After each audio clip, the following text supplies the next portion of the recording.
Good evening, ladies and gentlemen. We're delighted to see so many of you here for the second event of IIC's A Year of Poetry.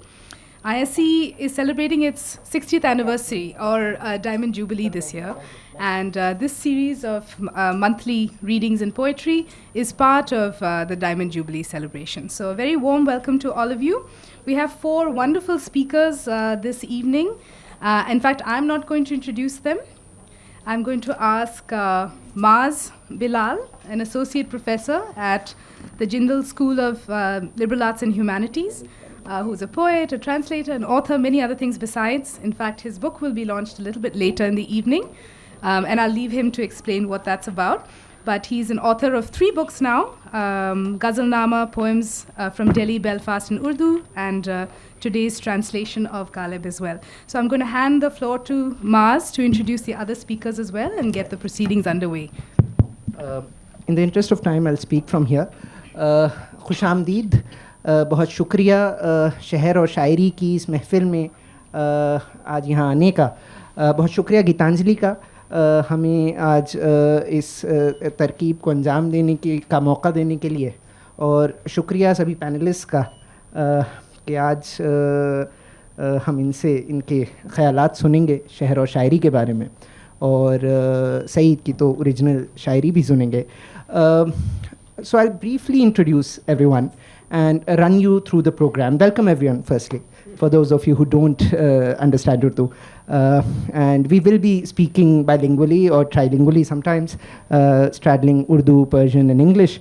And I'll start by introducing everyone and give you just the lineup and the run-through of the program. So we have it here Dr. Saif Mahmood. He is a Supreme Court lawyer, a savant of Urdu poetry. He has a book called Beloved Delhi, on the poets of Delhi.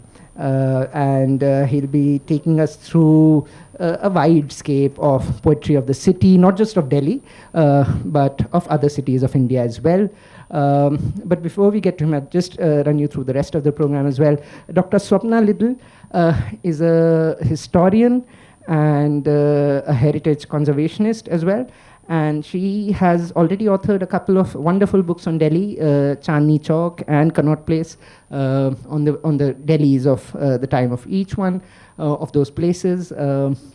And her other books are forthcoming, which I'm really looking forward to. One particular one, which is on all the places marked in a particular map of Delhi, the 1846 map of Delhi, which precedes the mutiny, retributions, and the destruction of Shah Jahanabad. So I'm really looking forward to that one. Thank you for joining us, Swapna. She will talk about a specific moment of history and poetry, the shahr-ashob following 1857, and focus on one poet. I'll leave the rest to her to discuss. I will go on next, and I will speak about and read from my translation of Mirza Ghalib's masnavi on Banaras, Chiragh-e-Dilli, which I have called Temple Lamp in English. And I will discuss ideas of the city as paradise, as a garden city in the Persian cosmopolis. And from there, we move to the present moment with Dr. Said, Dr. Muhammad Said. Said is my colleague at Jindal, and I mean, that's not his claim to fame, of course. Said is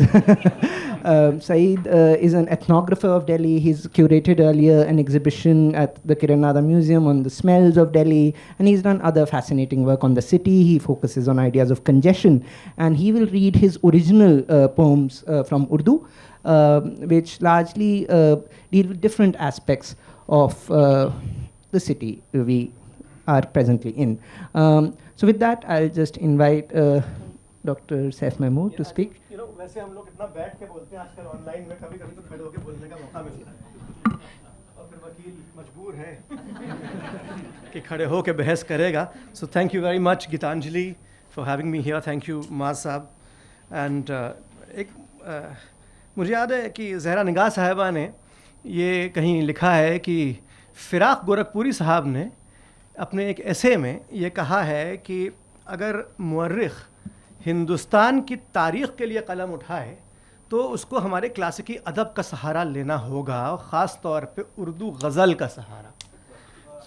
तो ये it's a great theme, thank you very much for this theme, शहर और शायरी।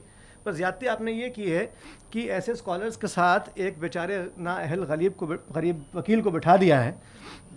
चलिए इसी बहाने at least we have the occasion to hear Maaz on his latest, I wanted to say freshly minted, but I think it is more apposite to say freshly brewed translation of Ghalib's Chiragh-e-Dilli, and we look forward to that. So what I intend to do briefly here today is to take you through the Urdu poet's romance of Delhi. अब आपने ये भी कहा मुझसे कि कुछ और भी आप शहर देख लीजिएगा, लखनऊ और वगैरह वगैरह। वो क्या है कि दिल्ली के बारे में ही 20 मिनट में बात हो जाए तो बहुत है, लखनऊ के बारे लिए आप एक अलग सेशन कीजिए, वरना बाकायदगी से जो है वो दुश्मनी शुरू हो जाएगी दोबारा। जी, अली सरदार जाफरी साहब ने फरमाया था कि वो जिसके फैज़ से गालिब हुआ था नगमा सरा, वो जिसके फैज़ से गालिब हुआ था नगमा सरा, ज़बान वो जिसको दिल्ली की आबरू कहिए, रवानी ऐसी कि गंगा की खाइए कस्में, जवानी ऐसी कि जन्नत की आबजू कहिए, और उठे तो मौजज़ाए नुत्क़ को दुआ दीजिए, द मिरेकल ऑफ स्पीच। उठे तो मौजज़ाए नुत्क़ को दुआ दीजिए, गिरे तो आँख से टपका हुआ लहू कहिए। साहब ये वो ज़बान है, ये वो तहज़ीब है, और ये वो शहर है जिसके बारे में आज मैं कुछ जसारत करने जा रहा हूँ आपके सामने।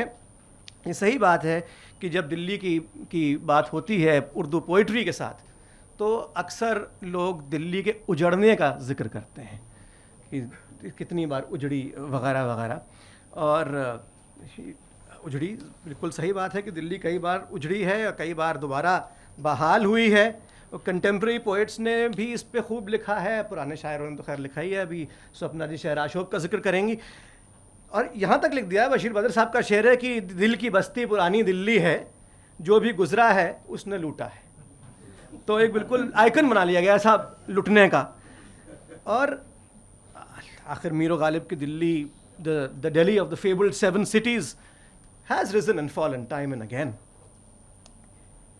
and the poets of this city have written out of this rise and fall. Some have written out of love, some have written in awe, yet others have written out of bewilderment. पर मीर ने फरमाया था कि दिल और दिल्ली दोनों अगर हैं ख़राब, दिल और दिल्ली दोनों अगर हैं ख़राब, पर कुछ लुत्फ़ इस उजड़े घर में भी हैं। तो ख़राबी का जिक्र जो है वो आप इन लोगों से सुन लीजिएगा, लुत्फ़ की थोड़ी सी बात मैं किए देता हूँ, लेकिन शुरू ख़राबी से किया जाए।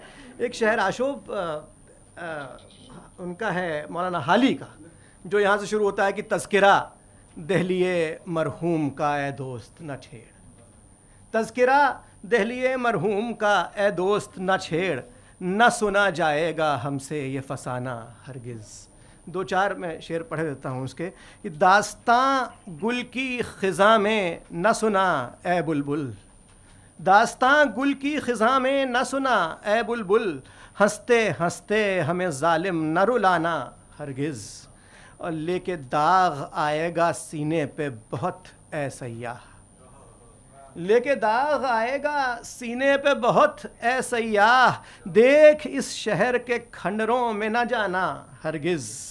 और ये शेर देखिए कि गालिबो शेफ्ताओ नैयरो आजुर्दाओ ज़ौक़, एक पूरा ज़माना कवर कर ली।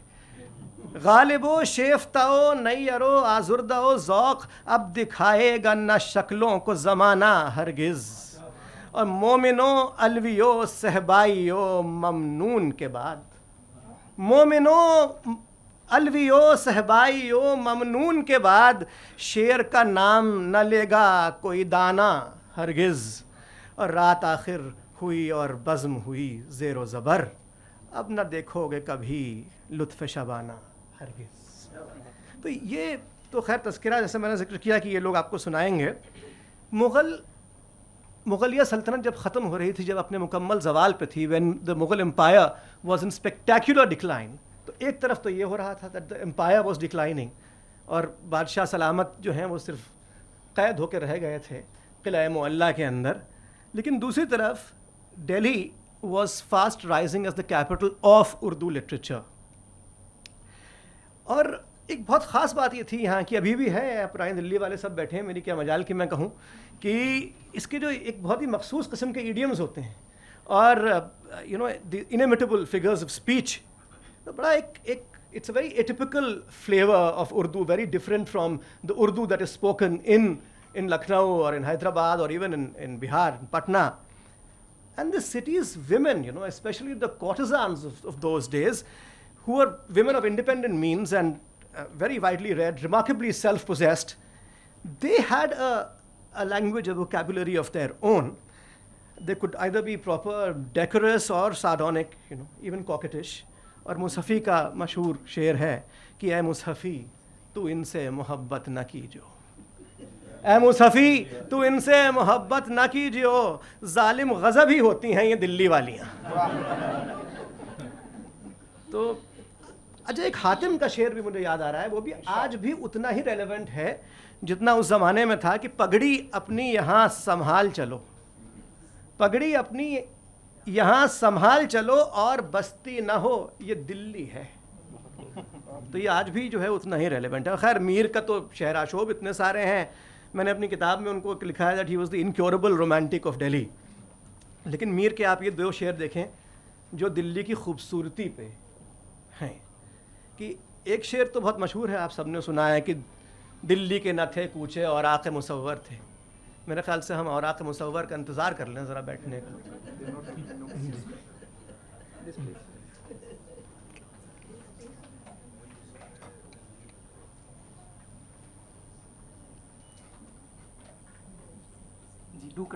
भाई मैं माज से अभी ये कह रहा था that he has terribly underestimated his popularity.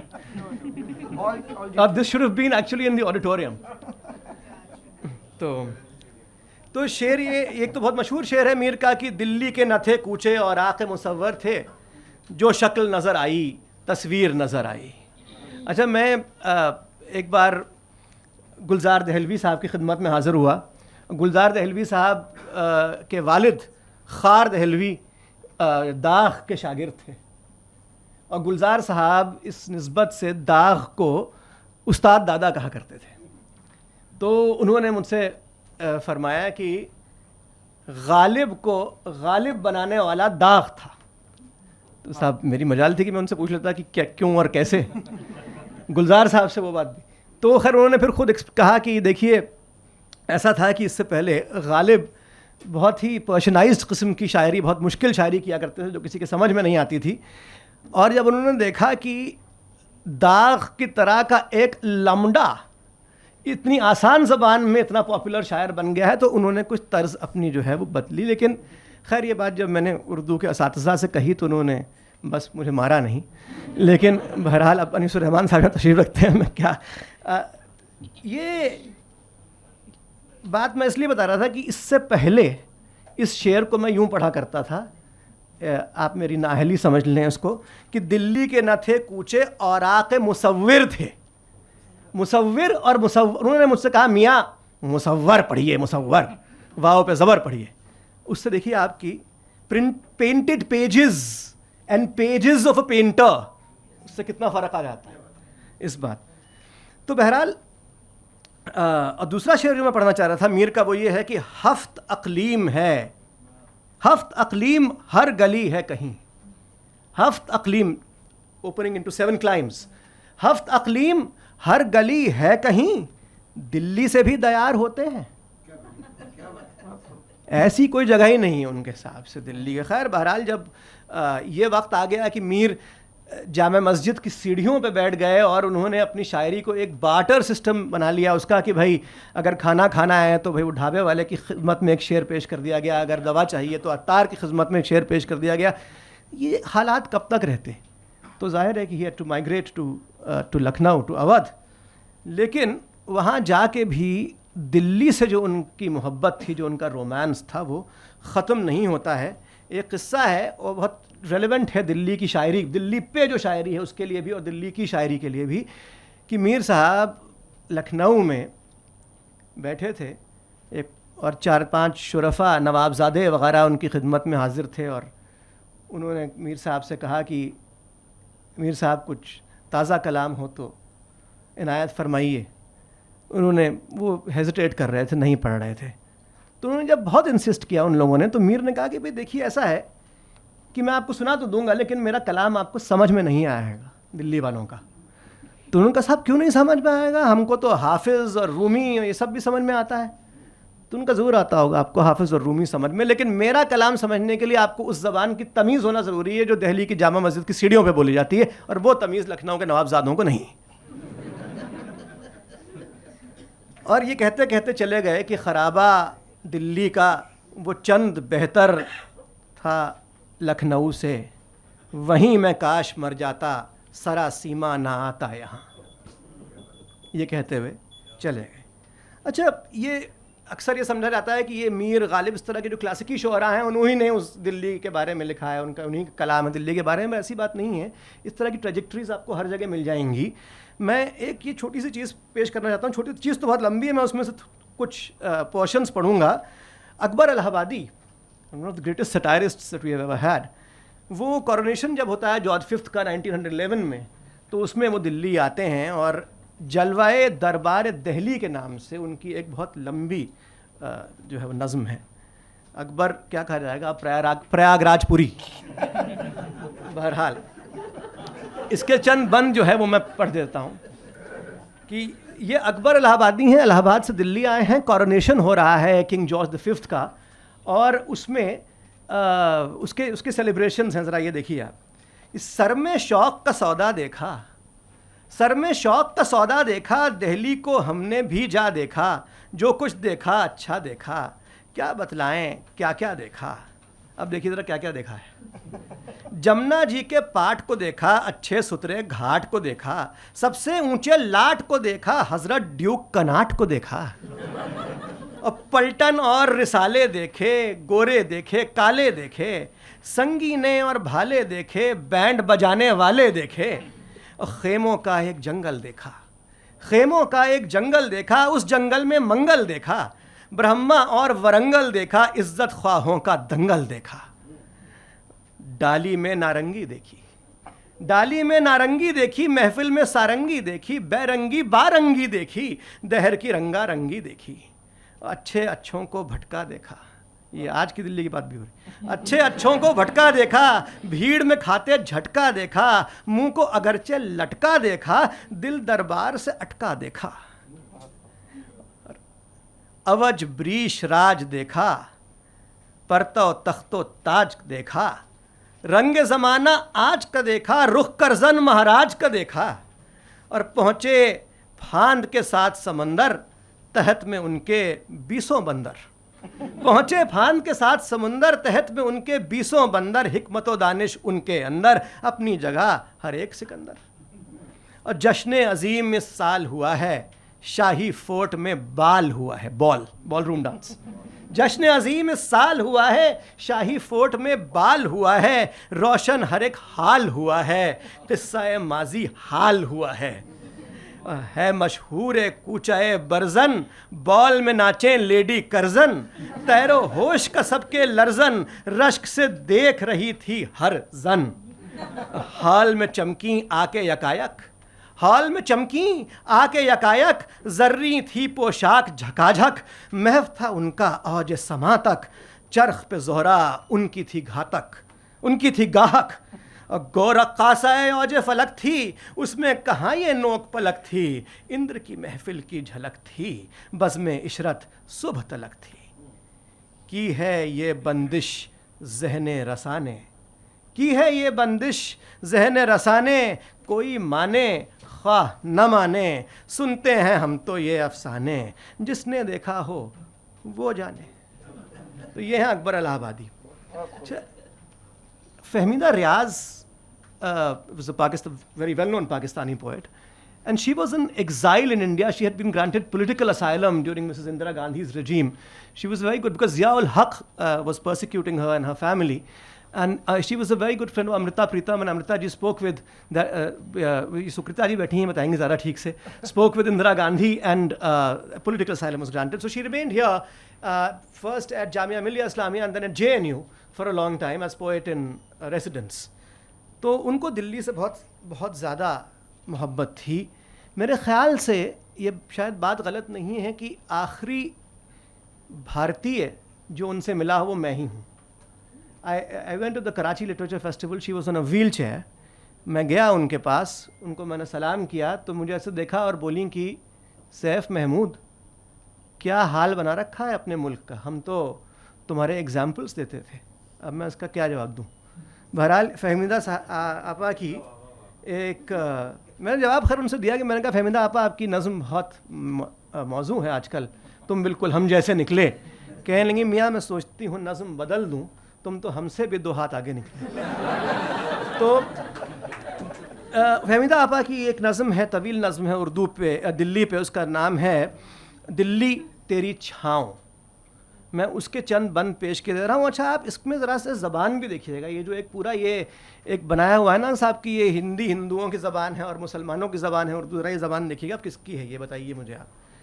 कि दिल्ली तेरी छाँव बड़ी कहरी, फुल ऑफ रेज, कहर। दिल्ली तेरी छाँव बड़ी कहरी, मेरी पूरी काया पिघल रही, मुझे गले लगाकर गली गली धीरे से कहे तू कौन है री। मैं कौन हूँ माँ तेरी जाई हूँ, पर भेस नए से आई हूँ। मैं रमती पहुँची अपनों तक, पर प्रीत पराई लाई हूँ। तारीख़ की घोर गुफाओं में शायद पाए पहचान मेरी, था बीज में देश का प्यार घुला, परदेस में क्या क्या बेल चढ़ी। नस नस में लहू तो तेरा है, पर आंसू मेरे अपने हैं। होठों पर रही तेरी बोली, पर नैन में सिंध के सपने हैं। कराची में रहती नहीं, पर नैन में सिंध के सपने हैं। तेरे आंगन मीठा कुआं हंसे, क्या फल पाए मेरा मन रोगी। एक रीत नगर से मोह मेरा, बसते हैं जहाँ प्यासे जोगी।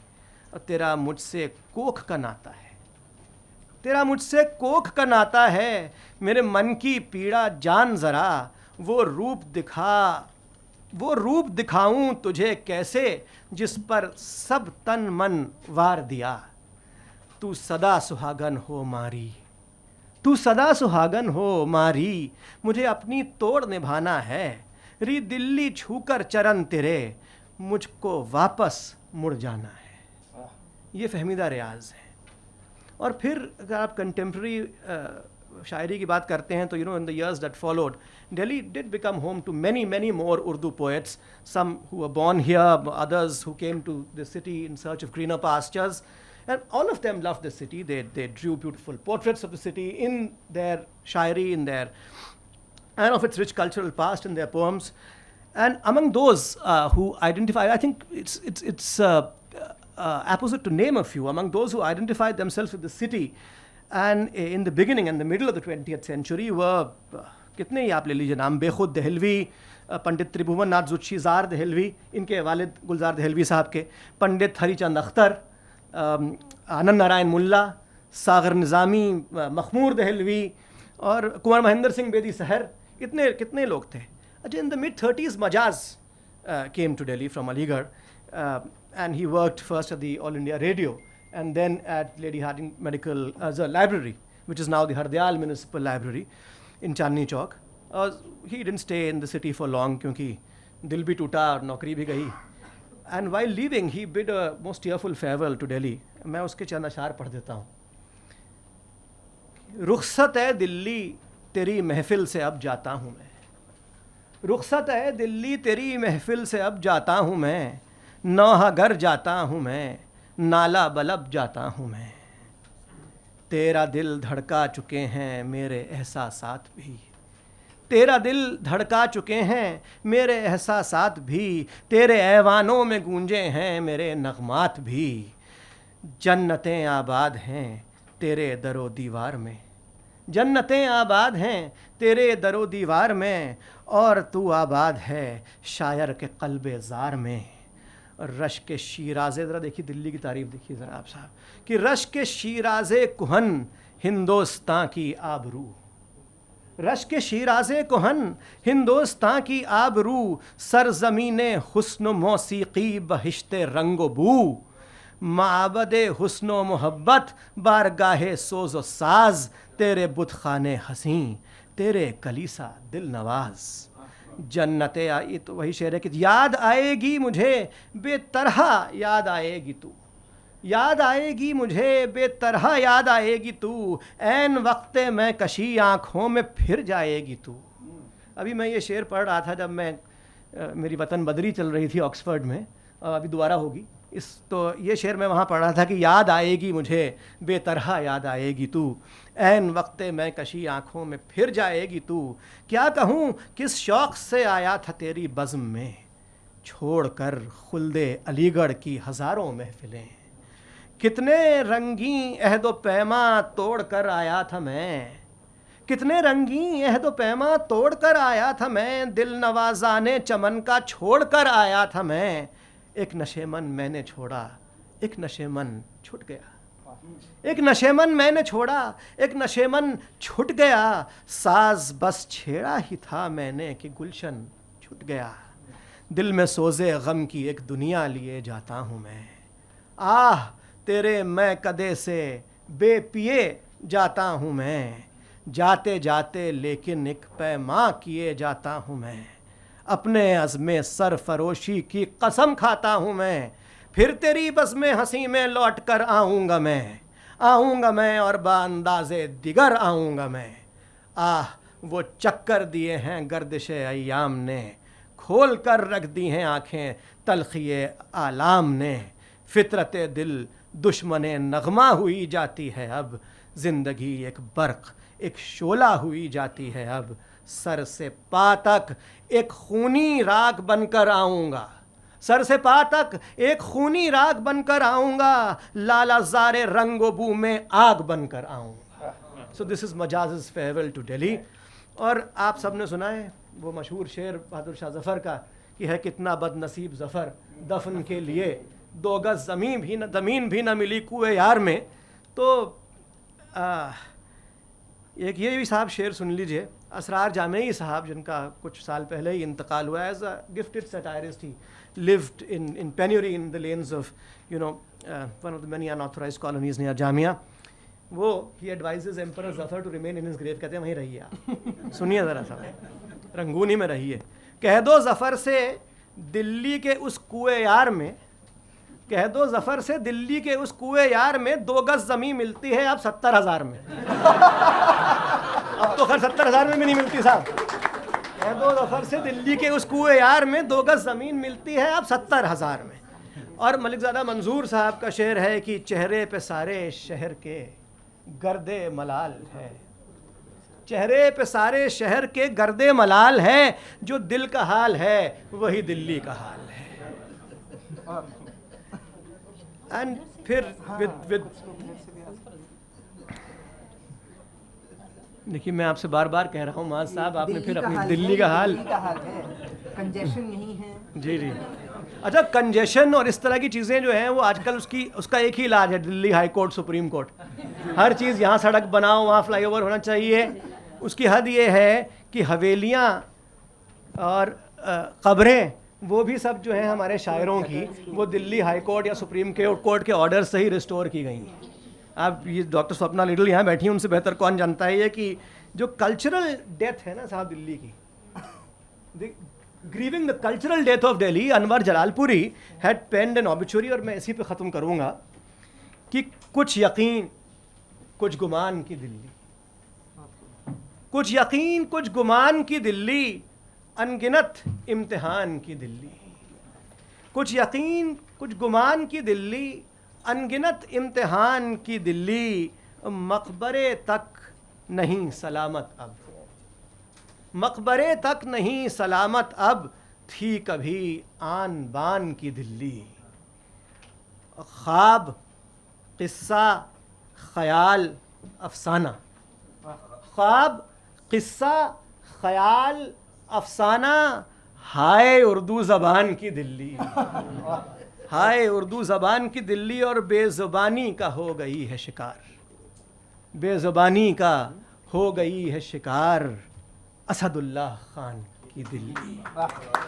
तो दोस्तों ये उर्दू और दिल्ली की कहानी है, जो शायद इसमें आपको कुछ जाने पहचाने चेहरे नज़र आए हों, शायद कहीं ख़ुद से भी मुलाकात हुई हो। आगा शायर ग़ज़लबाश जो दाग़ के शागिर्द थे, उन्होंने फरमाया था कि हम ही हैं मौजबे बाबे फसाहत हज़रत शायर। We are the cause of that chapter of eloquence. हम ही हैं मौजबे बाबे फसाहत हज़रत शायर। ज़माना सीखता है हमसे, हम वो दिल्ली वाले हैं। तो ज़माना तो साहब दिल्ली वालों से सीखता है, और दिल्ली वाले जिनसे सीखते हैं उनको आप अब सुनिए। And may I request doctor Swapna Liddle to please take the stage. Thank you very much. बहुत शुक्रिया सर साहब, बहुत शुक्रिया।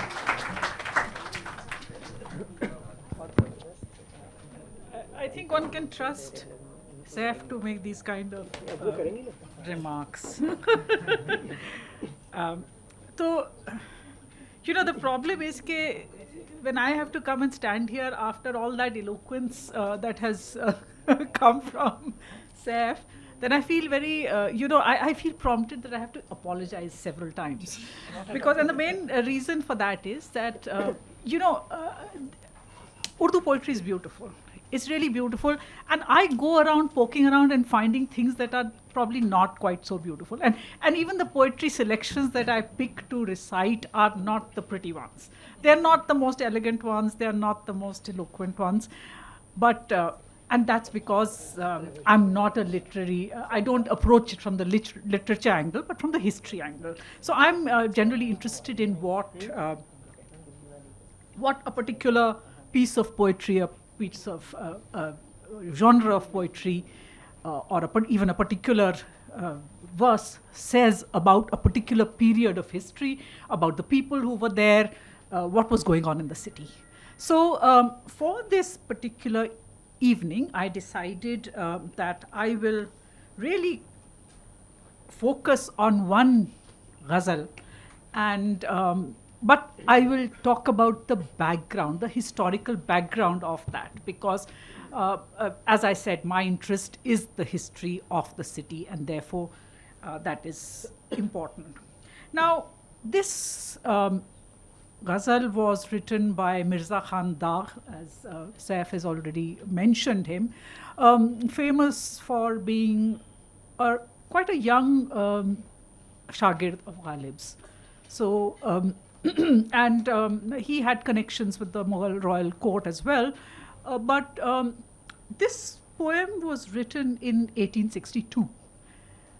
And the context is very interesting because it was published in a collection, an anthology of poetry. It was called Chiragh-e-Dilli.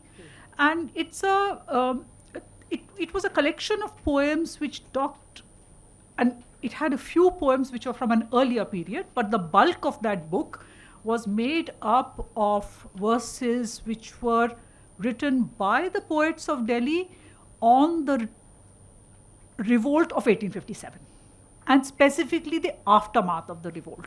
So for those who may not be that familiar with Delhi's history of that period, just a very little bit on what this meant for Delhi.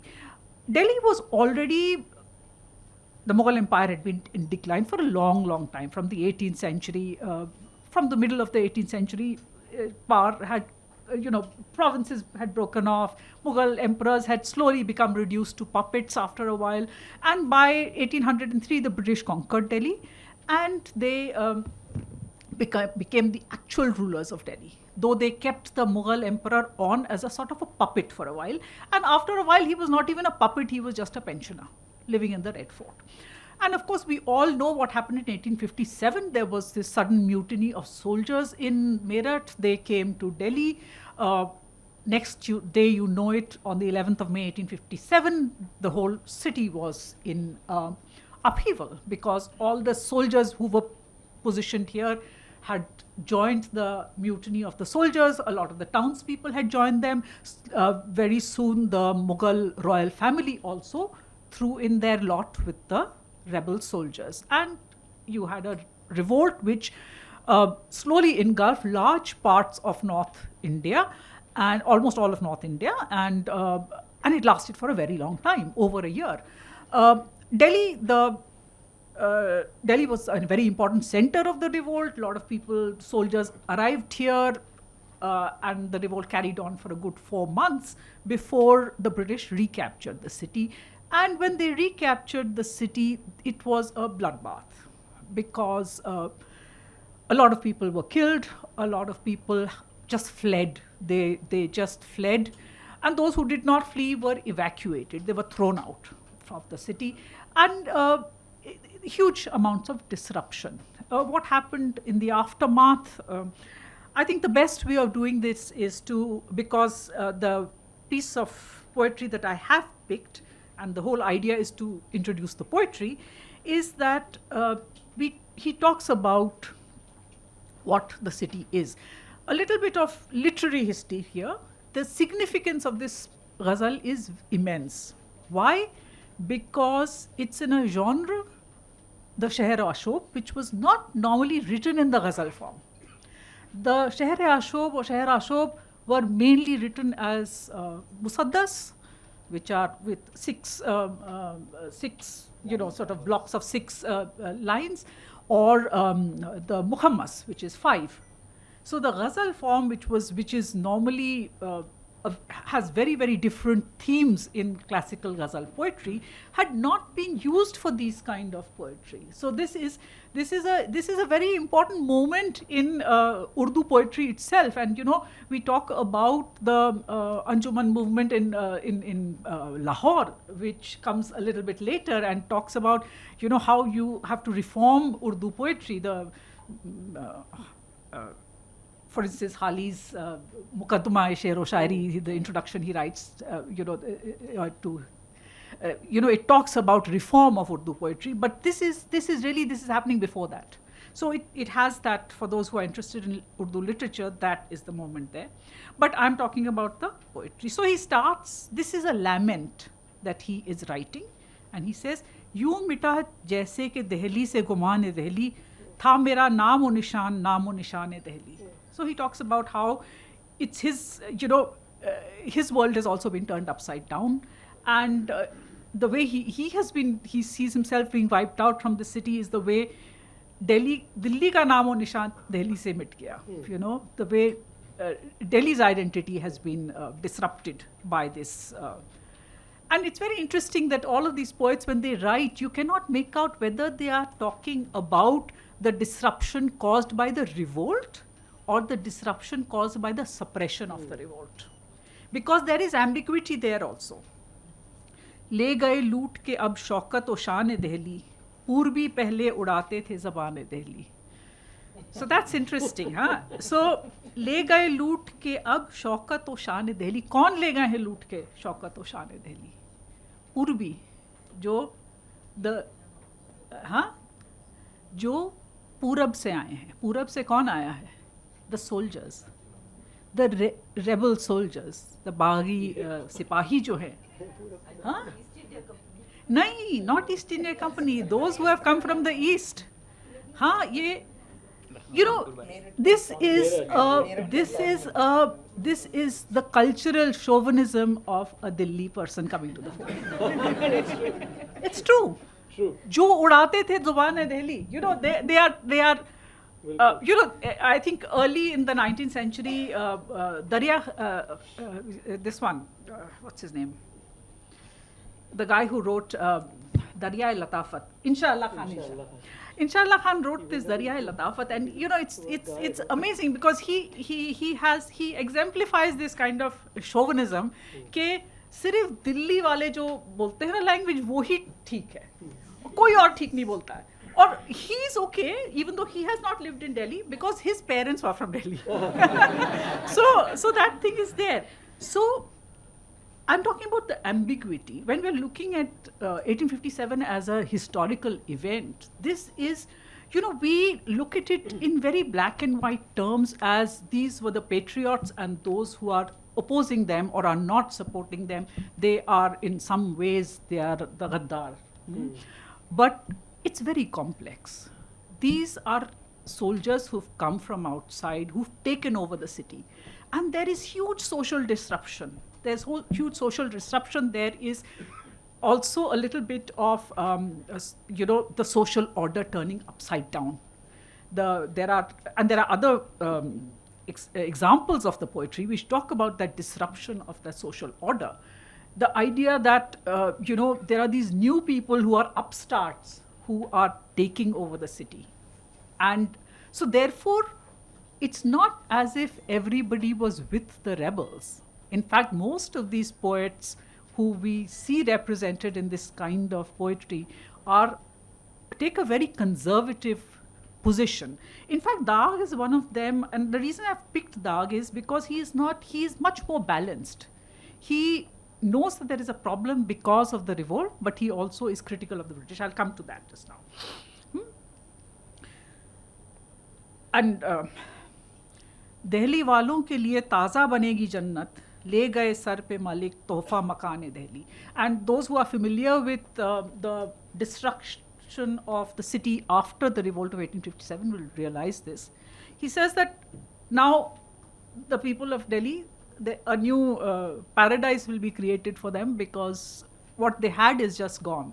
It's gone because their beautiful houses, Ghalib wrote in one of his letters that पूरे जो मोहल्ले थे, उर्दू बाज़ार, खानम का बाज़ार, ख़ास बाज़ार कहाँ थे पता नहीं है क्योंकि सब उजड़ रहा है, शहर टूट रहा है. And he's talking at precisely this moment. I think his letter dates from 1861-62 when he talks about how these things are being demolished. So that is what he's saying, that they have just been, all these houses have been taken away. They've just been broken down. गरम हंगामा हुए लाला रुखाने पंजाब, गुल खिलाए हैं नए तूने खिजाने Delhi. Lala Rukhane Punjab, ye kaun hai jo inka, these tulip-faced ones from Punjab, they are now the ones who are creating the tumult. Kyun? Because Delhi was part of the northwestern provinces. Northwestern provinces, it was part of that, but just, it was a little bit of the history of the revolt. The way the British recaptured Delhi after the revolt was, they assembled this army, and mostly it was made up of troops from the Punjab. And they came and, the Delhi Field Force, as they called it, recaptured the city. So not only was the Punjab force which recaptured Delhi, but Delhi after that was put under martial law and was made a part of the province of Punjab. So it is the Punjab people who are now, they are the ones they are the fame of Delhi, and that's about it. And this is kya gul khilaye hain naye tune khizane Delhi, which means that in the waste of Delhi, in the the autumn of Delhi, there is this new flowers are coming up which are from the Punjab. And then there is some part which is very typical of the shahr-ashob, of the older style of shahr-ashob, where they talk about how wonderful all the people were. And they, many of these kind of poems idealize an older age. That is part of the genre. Rash ke shamshad tha har khush qad o har khush raftar, sarve azad tha ek jawane Delhi. So it's in praise of the people of Delhi, of the young men, for instance. Ariz-e saaf tha ek musaffa bazaar, chashme pur jalwa ek dukaan Delhi. So the shops of Delhi are beautiful. Each bazaar is beautiful. All these were there. And you can relate all of this to the destruction of Delhi. For instance, it quite literally was that the Chandni Chowk Bazaar, which is around the Chowk, the Chowk was literally just the Chowk in front of the town hall, right? Which later, where the town hall came, that was the Chandni Chowk. और वो चौक में चारों तरफ बाजार दुकानें बनी हुई थी, and that was literally destroyed. So there are a reference to that. इससे बढ़कर कोई महशर में ना होएगा हिसाब, बस यही होगा कि हम और बयान Delhi. So at the day of judgment, that will be, you know, the only thing that will remain is me, and I will give an account of Delhi. That's all I can give over there. Mosaddab, and then he is, as I said, one of the few poets who is openly critical of the British also. Because if you look at, you'll be surprised, and you look at this poetry, it is all quite actually, some of it is openly as a panegyric to the new British administration. Huh? And you can see the point. You can see the point not because one of the reasons I have pointed out, which is that, you know, these are people who have suffered during the revolt, and what they are suffering now, they are often putting it to the fact that the revolt took place in the first place. So that is there. But also, it is still a risk to actually speak openly. It is a risk to open your mouth and say something. And that is one reason why, in fact, for many years, there was a silence around 1857. Nobody spoke about it. It takes, I think it's the 1880s that the first memoirs of what life was like before 1857 start to come out. You know, all your popular kind of memoirs comes out from the 1880s onwards. For a long time, for a quarter of a century, there's absolute silence. So the fact that they are actually saying even this much is huge. So he says, Mustada-e-bakht ke phir aaye yahan sahib log, zeb-e Dehli hai koi shaan-e-Dehli. So he's saying कि ये साहिब अब फिर वापस आ गए हैं, and they are the ornament of Delhi. This is all said ironically, by the way. दे दिए फौज को हुक्काम ने इनाम में सब, गंजे कारून से फुजून गंजे निहाने Delhi, which means all the, you know, and this was the you know, people used to hide treasures in their houses. किसी ने ज़मीन में दबा दिया, किसी ने दीवारों के अंदर चुनवा दिया.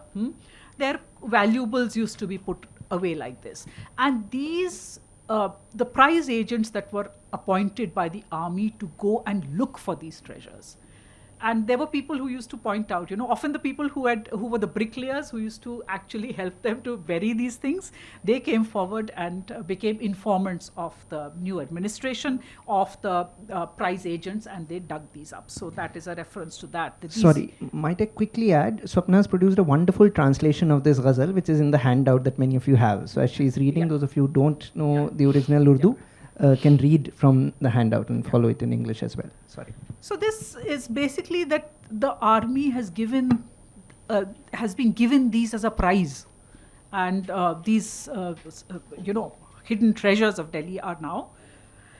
Then he says, किले में बारके लोहे की बनी है क्या खूब, नहीं कलकत्ता अब गरज तो बसाने Delhi. The barracks in the fort. You know, even today when you go, you will see these tall Victorian barracks that came up after 1857. He says, what wonderful barracks in the fort. Now Calcutta is not a patch on Delhi. You know, so you have even better buildings in Delhi now than you have in Calcutta. And then he says, किले के नीचे का मैदान फिर उसमें वो सड़क के बदल कहिए जिसे है दिलो जाने Delhi. So he says about how change has come about. There is all the buildings, today what we see as more or less that Maidan is still there, between the Red Fort and the Jama Masjid, that whole open area was by 1857 was quite built up. So there was quite a lot of construction there. All these bazaars, which I said, Ghalib also mentioned that they had been broken, these were all there, and those were cleared away. They were completely demolished. So that's what he said, okay, now look at this sadak in the middle of this मैदान जो है. And then he goes on to say, गर ये मैदान ना होता तो ठिकाना ही ना था, तंग ही रहती सदा रूह और रवाने दिल्ली. So अगर ये मैदान नहीं होता, इसमें इतनी खुली जगह नहीं होती, तो रूह और रवान, the heart and the soul would have been constrained, तंग रहता. So it's basically it's a tons satire on this thing. रौकश सद्दे सिकंदर इसे कहिए तो बजा, फतेहगढ़ है जो पहाड़ी पे किराने Delhi. So he says that ये जो and those who know their heritage of Delhi well would know ये फतेहगढ़ जो पहाड़ी पे, it's the Mutiny Memorial. The Mutiny Memorial, which was built after 1857, he says this is Sadde Sikandar. It's the fort of, or the wall, which is supposed to keep out, there is this, in medieval European as well as other traditions, there is this idea of a wall that was constructed to keep out invasions from the north. So that is, he calls it that, the British have built this great wall, this great fort to keep themselves safe and keep people out. या खुदा मस्जिद जामी का रहे नाम बुलंद अहले काबा कहें वो आई आज़ान Delhi. So this is a fairly conventional praise of the masjid, Jami Masjid. You must realize that at the time Daag was writing this, Jami Masjid was still not returned to worship. People, the army had confiscated it, had stationed troops there in the Sahel, and it was not returned till, I think, a few years after this is written. So it was confiscated. So what he is saying, that uska naam rahe buland and azan Kabe tak sunai de, it is completely, it's ironic because it's not happening, right? Nobody, not the people of Delhi, cannot hear that azan now. And then, of course, he ends in a way that will be familiar to a lot of people. Nayyar ओ गालिब ओ आजुर्दा से फिर लोग कहाँ दाग अब ये हैं गनीमत Hamdan Delhi. So the idea that Nayyar, Ziauddin Ahmad Khan, Ghalib, of course Ghalib, Azurda, Mufti Sadruddin Azurda, these kind of people were, बस अब यही लोग, ऐसे लोग फिर नहीं होंगे. This is that whole the lament of the age. अगर 1857 की कोई भी पोइट्री पढ़िए, और बल्कि हाल ही का जो तज़किरा दिल्ली महरूम भी अगर पढ़िए, तो the idea that this was a Delhi which is now gone and will not come back again.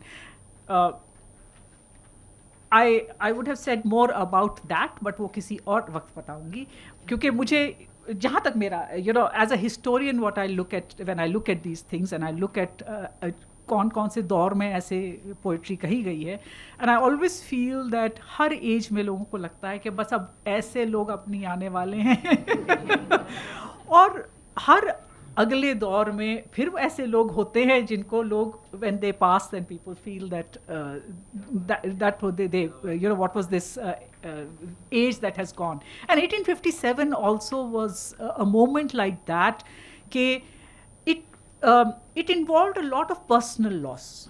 Lot of people lost their homes, lost their livelihoods, lost dear family members, etc. All those coordinates of everyday life were lost. In many ways, that those personal losses got translated in their minds into cultural losses. So what was a kind of personal traumatic episode in the lives of people, which was 1857, it became translated in their own minds like a whole cultural change that had taken place. कि 1857 से पहले एक culture था और 1857 के बाद एक culture है, और मेरे ख्याल से 1947 में भी वही हुआ. I'm not talking about 1947 just now, but उसमें भी शायद वही हुआ कि the idea that culture बदल गया, अब वो दिल्ली नहीं रही. But my brief today remit, self-imposed, was to look at 1857. So I hope I've managed to convey some of the history through one poem. Thank you.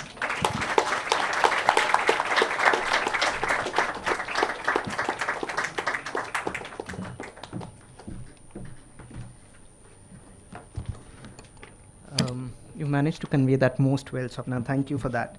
And following Saif and Swapna, I must begin with an apology as well.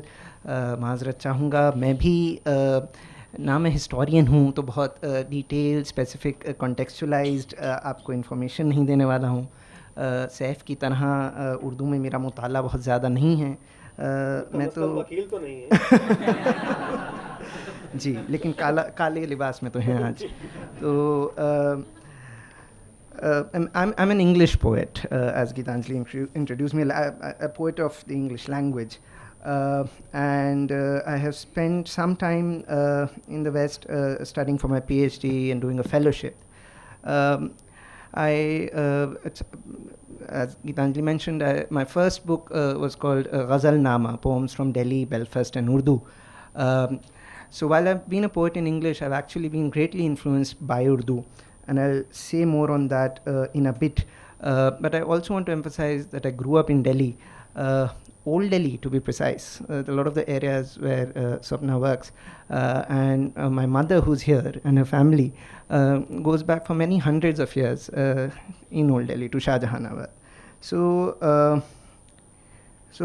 I'll begin with just one quote from one English ghazal of mine, and this is as reminiscent of what Saif was also saying of his recent experience in Oxford. There's the maqta of the ghazal, the last couplet. Maaz thought he'd live happily in Europe. Did he know he had Delhi's map in his heart? Wow. So language, as I've said in my poetry, and its title, Ghazalnama, Poems from Delhi, Belfast, and Urdu, works also like a city. And Urdu, in a way, is more poignantly that, perhaps, because Urdu itself is an urban language in a big way. It is a cosmopolitan language. It is the language of the city. We may have some Urdu speakers in North Indian villages, but primarily it was the language of the common language of parlance in different parts of India, going down to Madras and going as far as Calcutta and so on. And it continues to work like that. Another thing perhaps about myself that I take the liberty, I'm talking a lot by myself, unlike the critic and the historian that I've got on before, pardon me for that. I also grew up close by, partly, to this place. My 14 years of schooling was at Sardar Patel Vidyalaya, so I resonate with Delhi in different ways and different kinds of Delhi. Growing up in Balli Maran, I also shared some of the same lanes, the same spaces, as probably Ghalib did around 150 years ago before me, or slightly more. And that was perhaps one reason of sharing that space with that major poet that gravitated me towards him. Another big reason was this TV show produced by Gulzar, and which stars Nasiruddin Shah as Ghalib and Jagjit Singh, who sung Ghalib's ghazals for it. And I'm very happy today, in a fortuitous turn of events, that for this book from which I'm going to speak about Ghalib and Ghalib's Banaras rather than Delhi, but I've managed to get a blurb from Gulzar, and I was very happy for that reason, that since he was one main reason of my attraction to Ghalib. That he gave a very kind blurb. But to move on then, while I have been speaking about how I'm from Delhi, in some ways I have the map of Delhi imprinted on my heart, and Ghalib is a major Delhi poet. But perhaps many of you may not know this, or some of you might. The one city on which Ghalib has written an entire long poem, a Tawil Nazm, the masnavi, is Banaras. And the masnavi is Chiragh-e-Dilli. He's written mutafarriq ashar on Delhi, a selection of different verses on Delhi. He's written about Calcutta. He has this famous sher, which Saif, I think, was meaning to read out, and I stopped him from it because I said, no, I'll use that one. Calcutta ka jo zikr kiya tune hamnashin, ek teer mere seene mein mara ke hai hai. And the major trip of his lifetime was from Delhi all the way to Calcutta, a trip that took him well over a year. I'm forgetting the exact timeline right now, perhaps 2 years. And he fell ill numerous times en route to Calcutta, and he fled from Allahabad, hating the city. And he has a very interesting letter on it that I've quoted in the introduction to the book. But he fell in love with Banaras. And he does some very interesting things with Banaras as his source material, with Banaras as his favored city in this poem that I am going to speak about today. What is also interesting about Chiragh-e-Dilli is it is a Persian masnavi. Most Indians and South Asians know Ghalib as this major Urdu poet, but the bulk of his oeuvre, the bulk of his writing, more than double that of his writing in Urdu, is in Persian. Not a lot of that has been translated so far. So this was one humble offering in that regard as well. So how does he view Banaras, firstly? So it's different from the ways in which Delhi has been imagined. But being a Dilliwala, he does begin with some kinds of laments almost. So there is a bit of a shahr-ashob in this masnavi, not exactly the same, but some things to that effect. I will perhaps begin by reading a few verses from that particular section. I'll read maybe one or two verses in the Persian original bit, because I assume most of the audience here does not know Persian. I'll stick to my English translations. Daratish az nawai saz e khesham, kabab e sholai awaz e khesham. I burn in the lament of my own lute, a kebab on the flame of my own song. So he's talking about his sense of loss at having left Delhi. On the harp of lament, my each breath forms a chord like a flute. My bones are filled with fire. The way the sea spews pearls, I too have left Delhi. How iron expels its jewels, thinking them cheap dust.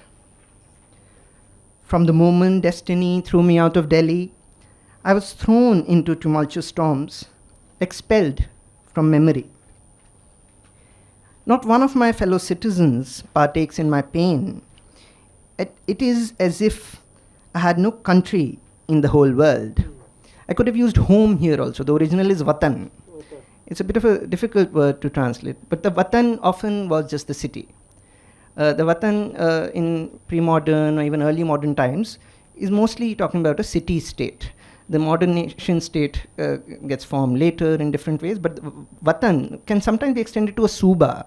For the Punjabis, often it is Punjab, and so on. But it is not the country Watan as we know it today. So this is Ghalib still speaking a little bit about Delhi in this poem. And then he laments the loss of his friends here. I seek 3 from among the lords of my country, who are the light and luster of these 9 gardens. Nuh Chamanra. So the 9 gardens, both in the idea of the celestial imagination, but also the 9 cities of Delhi, he thinks have preceded him. And then he gives the names of specific poet friends that he misses. And I'll name one. When my heart wishes to feel proud of my friends, I seek by God's grace to meet Fazl-e Haq. This is Fazl-e Haq Khairabadi. I'm sure most of you know his great-grandchildren, Javed Akhtar, Farhan Akhtar, Salim Akhtar, and so on. Salman Akhtar, pardon me, sorry. Slip of the tongue. There's something interesting happening here in terms of what Fazl-e Haq Khairabadi did as well. He was a Hanfi jurist. And his one Arabic book of Islamic jurisprudence and philosophy, Hadiyatul Sayyidiyah, continues to be taught in various madrasas in India and as far as Egypt. So what is happening here, and what was happening in, I think, Majaz's poem also that Saif read out, and that is the next important point that I wish to move on to like in this nazm, which begins with a note of lament about Delhi, is to emphasize the Persian cosmopolitanism of this kind of poetry about the city. Not only are these people referring to and being referred to in this larger public sphere, which in Shah Ahmad's recent work begins from the Balkans and comes down all the way to Bengal, and others like Richard Eaton and others have specified how India for a whole millennium remains as the space of the Persian cosmopolis. So different cities are being compared to each other, and there's a certain ease with which these poets are able to exist in these different cities of the world, often spread across the Silk Route and so on. So I'll read a few verses with regard to that.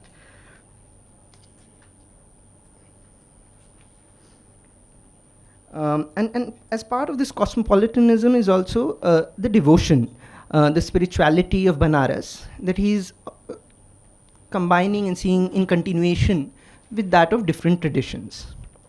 So the one that I want to read out first in the original Farsi is Butana shara hayula shola tur, sarapa noor izzat chashme baddur. The idolatrous beauties of Banaras are made of the fire of Tur. With God-given glow from head to toe, may they be safe from the evil eye. This fire of Tur is the fire through which God presented himself to Moses. It's the divine light. And he's seeing that divine light which was present to Moses in the Middle East. He's seeing that divine light in the bodies of Banaras, and bodies of individuals in Banaras. One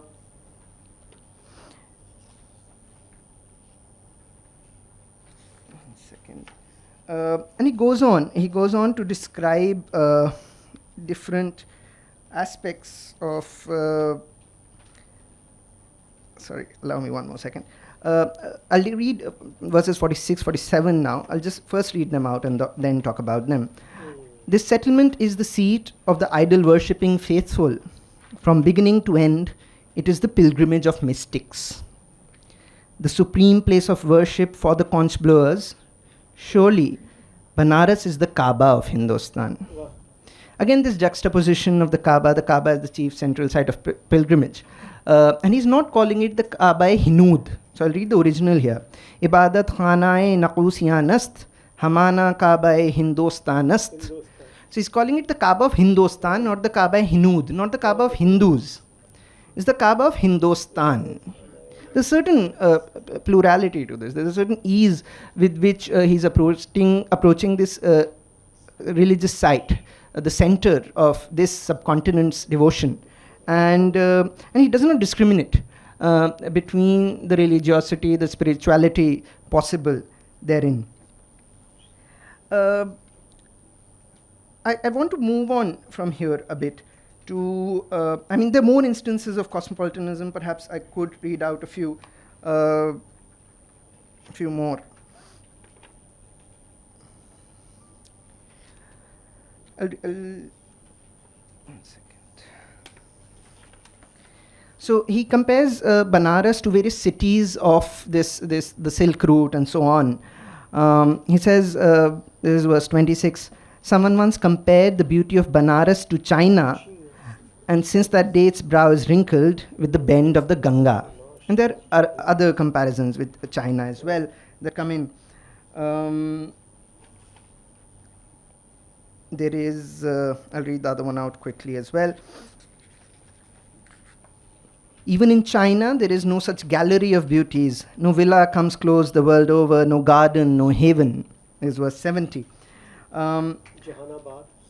Jahanabad also, Delhi specifically, there's a reference to, but also the city of the world. So there's various interpretations of Jahanabad that are possible. I'll not be able to locate that verse right away, though Saif prompted me to refer to it, I suppose.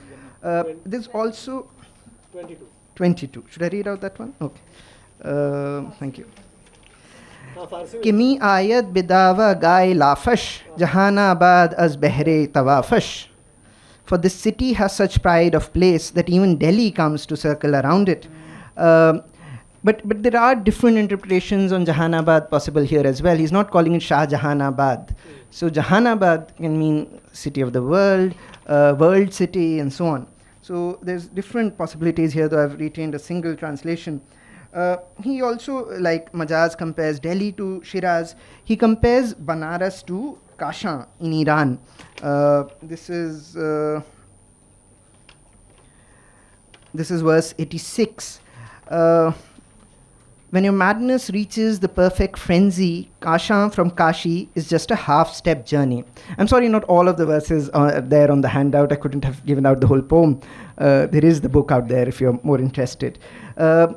So Kashan from Kashi is just a half-step journey. Not only is he focusing on how the cities of these important cities of diverse and plural cosmopolitan culture are comparable, but he's also working on the alliteration here, Kasha and Kashi. So even in terms of poetry, he's doing that. But overall, how he sees Banaras is there's another important aspect to it, which is that he sees it as a garden city. He sees it symbolically, metaphorically as a garden city, but perhaps also realistically as a garden city. When he went there, and have reproduced some prints from James Prinsep's illustrated Banaras here, Banaras would have been a much more lush and green city. It was full of lots of little springs and ponds that have all dried up. Godolia Bazaar used to be Godavari River, and so on. So he actually experienced a green city there. And this, in a sense, is also part of the larger idea of the city in this Persian cosmopolis, and also in the Islamic imagination, the ideal city being a garden city, being compared to paradise itself. So in fact, I begin my introduction with an Urdu shair of Ghalib. I'll read that one out. Hungarmi nishat-e tasavvur se nagma sanj, मैं अंदलीब गुलशने नाफरीदा हूँ. I sing from the warmth of the joy of imagination. I am the bulbul of the garden, not yet created. It's almost as if he was always searching for that garden which would suit him. And I try to argue in my introduction here that Banaras is that garden for him. I'll read a bit, just a chunk from the introduction perhaps. The garden has a prominent place as a sensuous image of fruition and abundance in Persian poetry. It also works as a symbol for the ideal home or destination, reminiscent of paradise, tracing itself not just to the Garden of Eden, but also to a pre-Islamic legacy going back to ancient Iran. The term paradise, not many of us may perhaps know this, originated in the Avastan, or Old Persian Paridaiza, meaning enclosure or park. Originally the royal park or orchard of the king. There is also the deeper allegory of the garden as the site for the Quranic injunction to read God's signs in nature. There's a verse in the Quran, behold, in the creation of the heavens and the earth, and the alternation of night and day, there are indeed signs for men of understanding. The garden becomes this space to behold God's various revelations. So it is here in Banaras that Ghalib seems to have found that kind of a garden in different places. I'll read a few verses to that effect. Bakhatir daram ainak gul zamine, bahar ain sawade dil nashine. I welcome now a flowering land, spring settles here on the horizon of the heart. He emphasizes in verse after verse how there's perpetual spring in Banaras. For this city, sorry, this is not, the second one is not quite the verse I was looking for, but there are lots of others. Just give me a moment. 23. The eye boasts garden graces, having seen Banaras, whence the joy of the springtime of intimacy.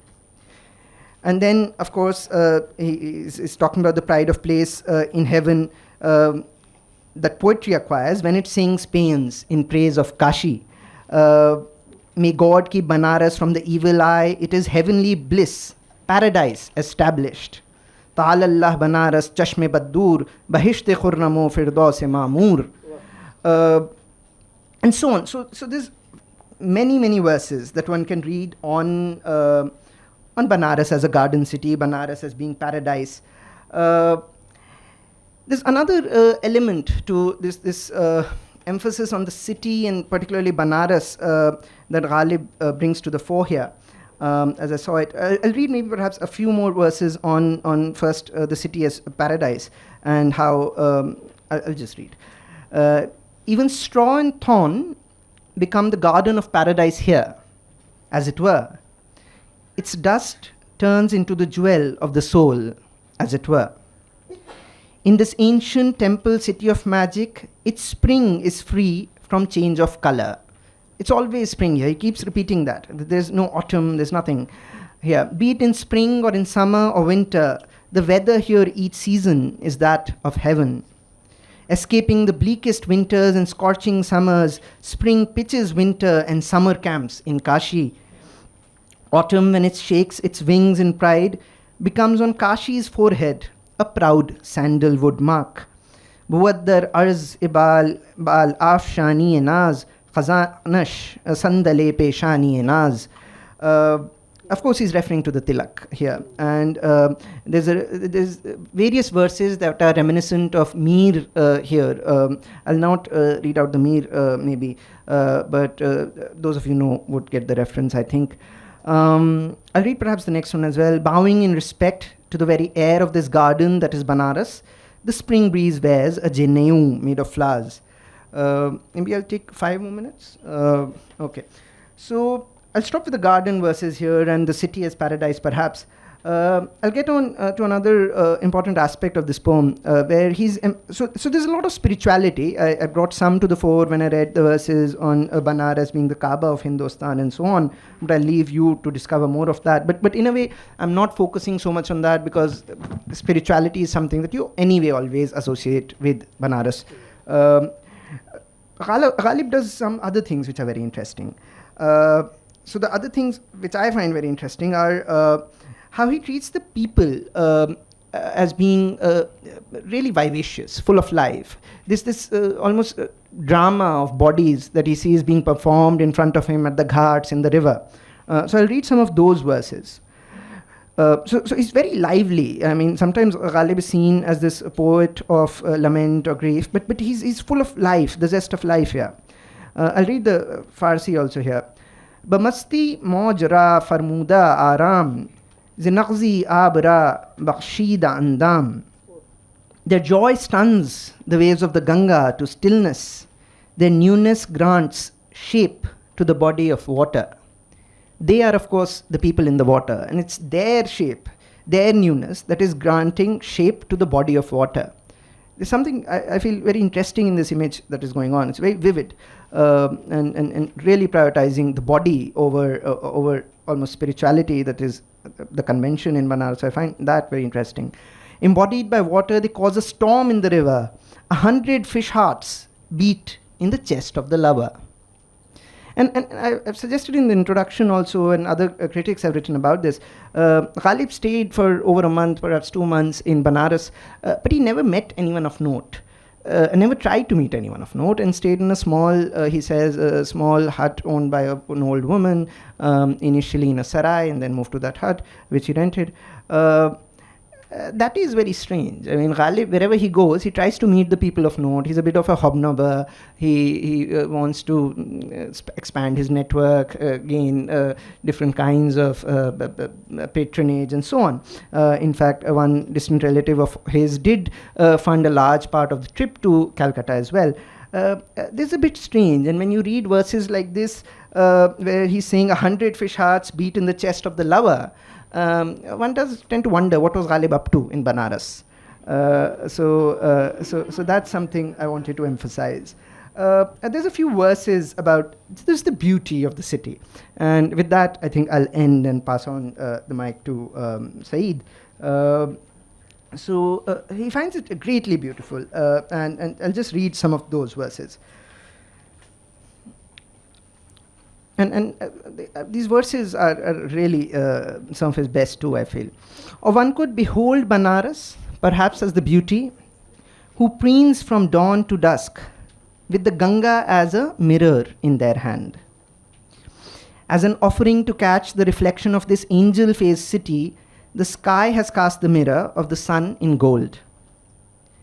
In the name of God, what beauty and elegance! Even the image of Banaras dances in the looking glass, an exemplar. There's a constant sort of object in the reflection in the mirror that is the Ganga. There's a constant interplay on this. This city is the land of carefree beauty and spring. All countries speak of it, find it nonpareil. So repeatedly, I can go on reading, but I think maybe I should stop here in the interest of time, and we can have some questions and comments at the end as well. So thank you for listening. I'd ask Saif to follow me here.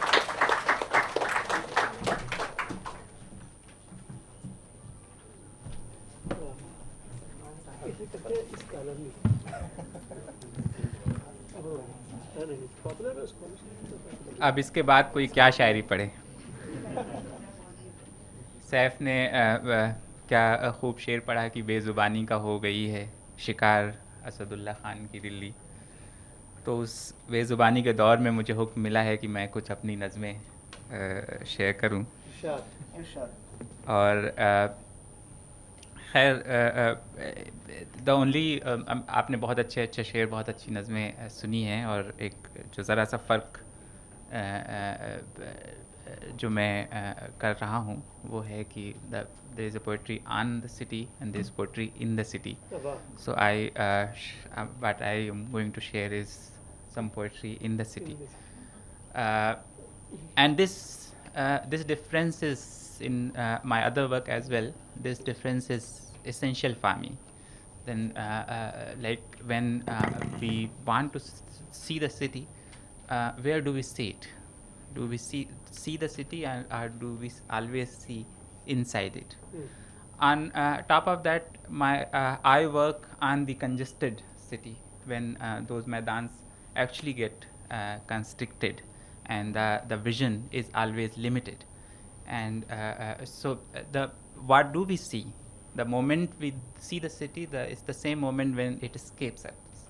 So शायर ने कहा है कि कभी ऐसा है कि एक बूंद नहीं पी सकती, कभी ऐसा है कि एक बूंद नहीं पी सकती, और कभी पी जाएं समंदर के समंदर आँखें, कभी पी जाएं समंदर के समंदर आँखें. So in this difference between एक बूंद और एक समंदर, the romance and the fantasy of the city is born. So पहली नज़्म जो मैं शेयर करना चाह रहा हूँ वो वहीं से आती है. इसका टाइटल है जिसमें जो शाखें हैं. जिसमें जो शाखें हैं जब उन पे फूल खिलते हैं, जिसमें जो शाखें हैं जब उन पे फूल खिलते हैं, चांदनी से मिलने को और भी मचलती हैं. जिसमें जो शाखें हैं जब उन पे फूल खिलते हैं, चांदनी से मिलने को और भी मचलती हैं. जिसमें जो शाखें हैं उन्होंने क्या नहीं देखा, जिसमें जो शाखें हैं उन्होंने क्या नहीं देखा, भुरभुरी मिट्टी कसैली काई सई हवा. जिसमें जो शाखें हैं उन्होंने क्या नहीं देखा, भुरभुरी मिट्टी कसैली काई सई हवा. जिसमें जो शाखें हैं उन्होंने क्या नहीं देखा, बटला हाउस के उलझे बाल, कैंटीन के घने जंगल, और जुलैना में कोसों कोसों जंगल. जिसमें जो शाखें हैं, जिसमें जो शाखें हैं उन्होंने क्या नहीं देखा, बटला हाउस के उलझे बाल, कैंटीन के घने चुरमुट, और जुलैना में कोसों कोसों जंगल. मगर जसोला के पीछे डूबता जो सूरज है, उसकी किरणों के गाल थोड़ा सा लजाते हैं और बहुत सा निखरते हैं. चांदनी से मिलने को और भी मचलती हैं, चांदनी से मिलने को और भी मचलती हैं. जिस्म की ये शाखें क्यों, जाने क्यों, जाने क्यों. जिस्म की ये शाखें क्यों, जाने क्यों, जाने क्यों. सवाल सा लचकती हैं, फिर जवाब सा संभलती हैं. जिस्म की ये शाखें क्यों, जाने क्यों, जाने क्यों. सवाल सा लचकती हैं, फिर जवाब सा संभलती हैं. और इनका अजब अजब सा पहनावा, और इनका अजब अजब सा पहनावा, जैसे उज़्मा की खिड़की के गहरे दवीज़ हरे पर्दे, और हिनाई लम्स की ख्वाहिशी जिल्द पर. आखिरी सर्दियों में किसी पहर बैठे बैठे चूड़ियाँ फिर खनकती हैं, गाल फिर दमकते हैं. चांदनी से मिलने को और भी मचलती हैं, चांदनी से मिलने को और भी मचलती हैं.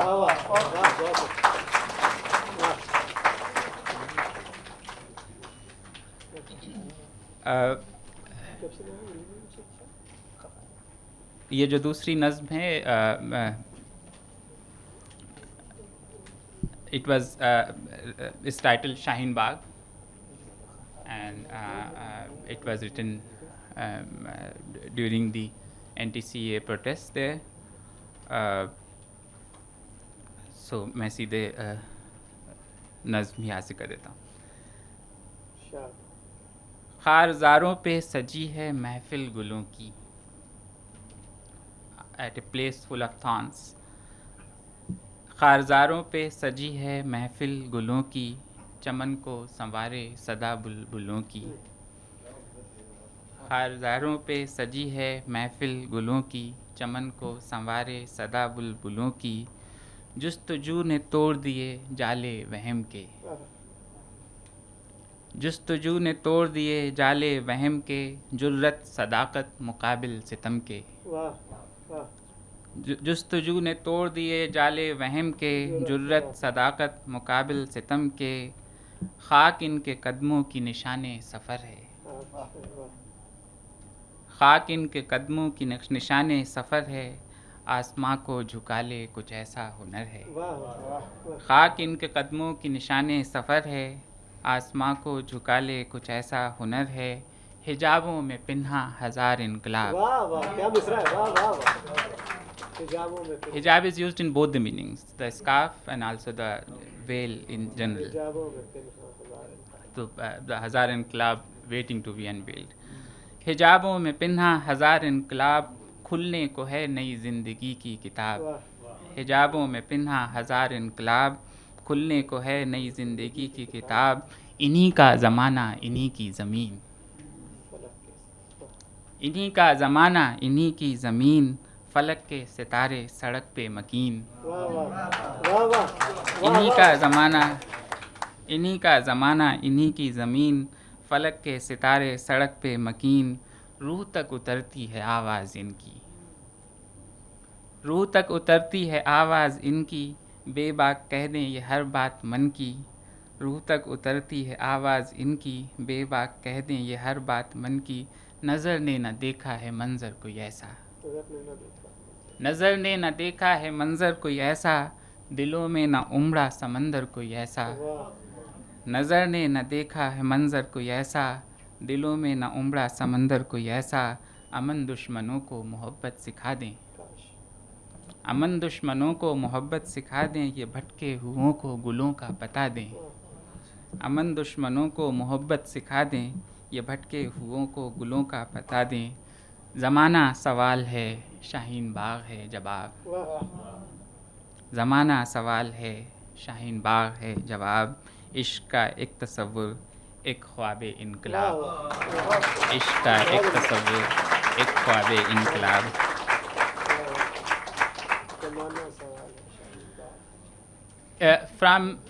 From a congested city,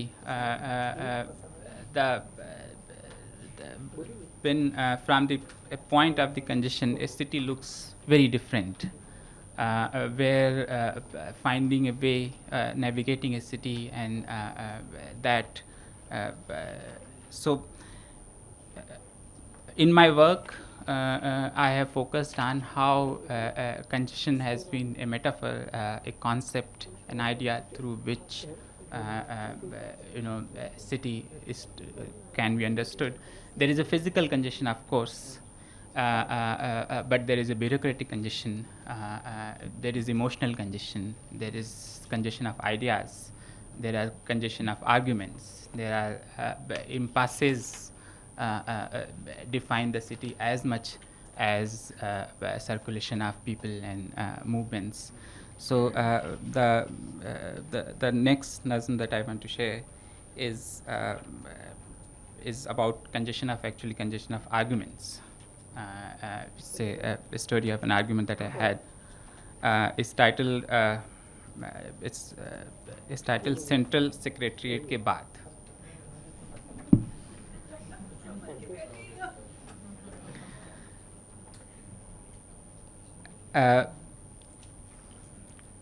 civil lines तक जो मैंने कहा वो पटेल चौक के बाद भी तुम्हें याद रहेगा. सर ये इस पे मुनस्सर नहीं है कि किस तरफ से जा रहे हो. सिविल लाइंस तक जो मैंने कहा वो पटेल चौक के बाद भी तुम्हें याद रहेगा. कश्मीरी गेट पे शुरू की गई बात चावड़ी बाज़ार पे ख़त्म ना हो सकेगी. जो लफ्ज़ चांदनी चौक में कहे गए वो नई दिल्ली में वापस न लिए जा सकेंगे. लफ्ज़ दर लफ्ज़, लफ्ज़ के बाद लफ्ज़, लफ्ज़ों की कतार सीधी. सवाल दर सवाल, सवाल दर सवाल, कुछ और सवाल उस 6 बोगियों की ट्रेन की तरह सीधे. इससे अनजान कि ये लफ्ज़ ये सवाल दे देंगे पता उस बेबाक तमन्ना का जिसे मैंने छुपा रखा था 1000 तहों के नीचे. कभी ख़त्म ना होने वाली बातों के दरमियान, शाइस्तगी की मीनारों के चांद की ओट में, लफ्ज़ों के ताने बाने में कहीं अंदर। विधानसभा तक पता नहीं था कि बात कहाँ तक जाएगी। चांदनी चौक तक सोचा नहीं था कि कह दूंगा अनकही कि लफ्ज़ों पर चढ़ जाएंगे लफ्ज़, सवालों पे सवाल, बोगियों पे बोगी, मेरे खुदा। उसके बाद कुछ भी याद नहीं। उसके बाद कुछ भी याद नहीं। ट्रेन के खुलते बंद होते दरवाजे, बढ़ती कम होती भीड़, भूल गया सब कुछ बीच बहस में। जो कहना था बस कह लेना चाहता था। अब ये याद नहीं कि क्या कहना था। मुकम्मल कर लेना चाहता था हर वो बात, जैसे कोई बात कभी मुकम्मल हुई हो कभी।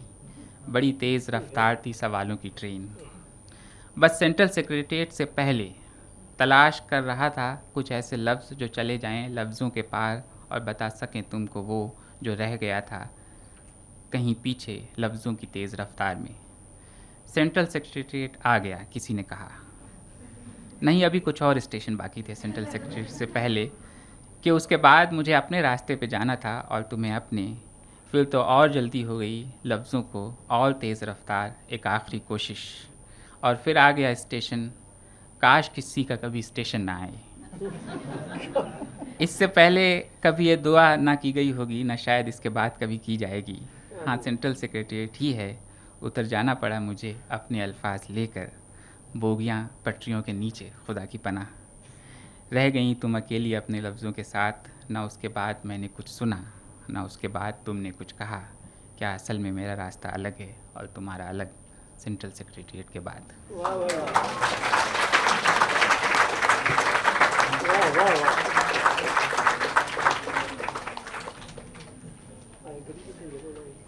और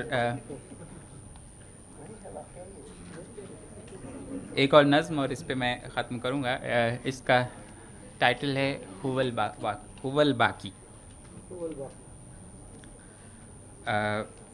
हुवल बाकी, it means he is eternal, and it is often written on the gravestones at the top of it before the names and other details come. Huwal Baki is a reminder that he is eternal and everyone else is not. So he is the one who is Baki and everyone else is Fani. Right? So Huwal Baki is God is eternal and the mortals are not. That's the in gravestones you will find. So the nazm goes like this without any introduction. Raziullah Khan, Zamir Ahmad Khan, Ali Bashir Khan, Mia Fazaullah Khan, Karamat Khan, Fazal Rahman Khan, Jamil Asghar Khan, Patthar al Patthar, लोहे के जंग लगे पत्थर. The gravestones made of iron are in fashion lately. रज़ीउल्लाह खां, ज़मीर अहमद खां, अली बशीर खां, मियाँ फ़ज़ाउल्लाह खां, अमीर करामत खां, फ़ज़ल रहमान खां, जमील असगर खां, पत्थर अल पत्थर, लोहे के जंग लगे पत्थर, नफ़ीसा बेगम, रईस अली, फ़ौज़िया तनवीर, विलायत खां, बड़ी बी, मोहम्मद अहमद, ताहिरा जहां. चलो उधर से चलो, चलो उधर से चलो. अरे उधर का रास्ता ठीक नहीं लगता, कहीं कोई कब्र धंस गई तो. समद अहमद, असगर अली, नासिरा, जीनत ऊँचे वाली, वजाहत खां, शमीम मियाँ, हुसैन भाई. फिर वो बच्चे कैसे पहुँचे वहाँ ऊपर, कैसे बेफिक्री से पतंग उड़ा रहे हैं. जलालुद्दीन अहमद, फिरासत अली, वहाँ की ज़मीन मजबूत लगती है. ज़मीर अली, कलीमुद्दीन, वलाउल्लाह, मिर्ज़ा सफ़ीर, ज़हीर, नसीर, सना अमानत, नुदरत जहाँ, असगरी बेगम, जहाँ आरा, कलीमुद्दीन सानी, अकमल, जाहिदा बी, नसीम, कमाल खां, हिना जमाल, परवीन, अजमल हुसैन, अब्बास मियाँ, हुवल बाकी, हुवल बाकी, हुवल बाकी, हुवल बाकी. Thank you so much. लेकिन आपने इसकी पीछे की कहानी तो बताई नहीं हमें. फिर कभी बताएंगे. अच्छा. Ladies and gentlemen, I think that after such a wonderful hour and a half of poetry, we must give our speakers a really big round of applause. Poetry on Delhi, poetry in Delhi, poetry by Delhi Walas. It's been really a wonderful evening, so thank you so much. But before we all go, and I want to hold your attention for 5 more minutes, we would like to release Maaz's book from which he spoke today. Maaz, who would you like to? All of you, please. And there's so many mentors and Yes, family please in call the them on audience. stage. Yes. My mother is here. Could I ask her to come on stage? There's so many other mentors. There's Professor Anisur Rahman Sahab, who's a wonderful translator. Dr. Sukrita Pawal Kumar seems to have left. She was my professor and teacher, a wonderful translator and poet as well. There is Professor Namika here, who's a wonderful. In fact, she recently won the Sahitya Academy Award as well. Perhaps it might take even a moment to congratulate her. And there's my wonderful dean and mentor, Professor Kathleen Madrosky, in the audience as well. There's so many friends, my agent, my family, much of my family, my sister, my brother, my cousin, my nephew. Rabi is here. Rabi, why don't you come up? And my uncles, my aunts, many of whom are hearing me for the first time. There's my uncle has recently retired from Delhi University as well, Dr. Riaz Ahmed. And here is Rabi. And I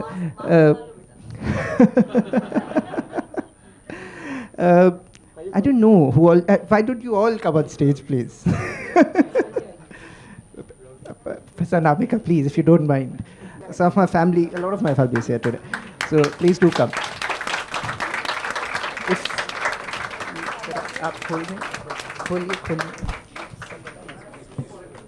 Swapna. And Swapna, please do the honors. There's enough copies. Saif sahab. जी. ये तो इसमें तो मैं पढ़ रहा था. चलिए, I'll hold that.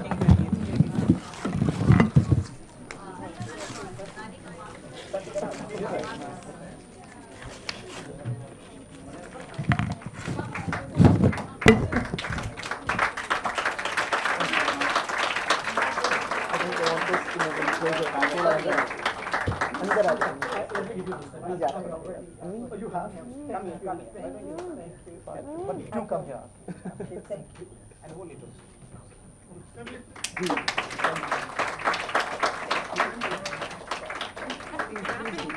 I'm clapping.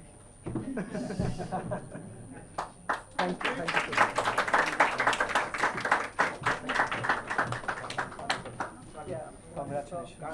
Shukriya. Thank you so much.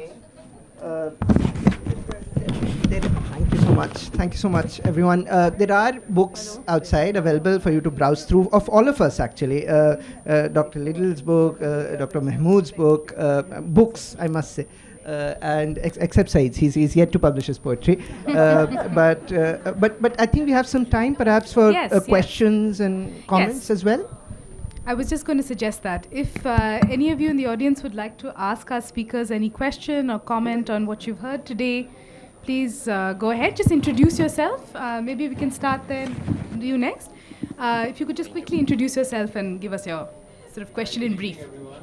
My name is Arsh Behel. I currently work in the Ministry of Health. Hi, good evening everyone. My name is Arsh Behel. I currently work with the Ministry of Health.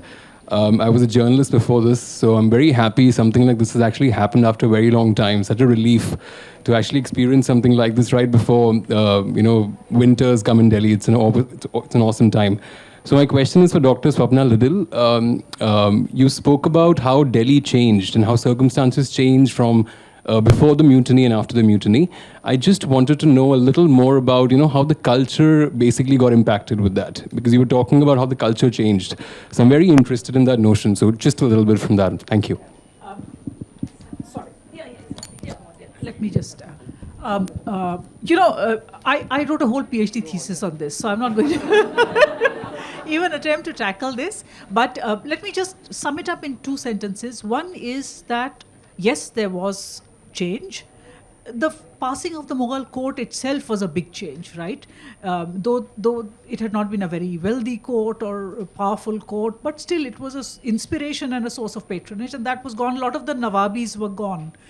So that was a problem. A lot of the people migrated, some never to come back. So that's a big, the Delhi College as it was finished. So therefore there was change.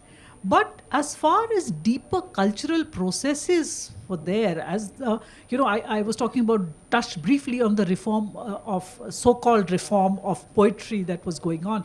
This was a long-term process which change had already begun. So it had begun in the 30s, 40s, even in the 40s we had signs of this.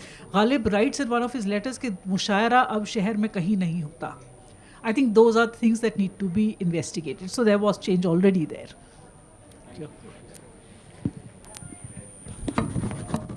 आदाब, मैं किसी से भी कोई भी जवाब दे दे मेरे इसका, मैं पूरब का साकिन हूँ और इसी दयार में, उजड़े दयार में रहता हूँ. मेरा सवाल है कि मेरा सवाल ये है कि दिल्ली का जिक्र हुआ, लखनऊ का मैं जिक्र नहीं कर नहीं सकता क्योंकि मैं वहाँ का हूँ. और सवाल ये है कि जो मीर का अकबराबाद है, जो उनकी मसनवी है, चला अकबराबाद से जिस खड़ी, दरोबाम पे चश्मे हसरत पड़ी, जिगर, मुझे याद नहीं आ रहा है बहरहाल. तो मैं सैफ साहब से पूछ रही हूँ, कोई भी जवाब देते कि अकबराबाद के बारे में, जो मीर का अकबराबाद है, उसके बारे में क्या तसव्वुर है, या उसके बारे में कोई ऐसा कोई जानता है कि वो क्यों ऐसा लिखा गया?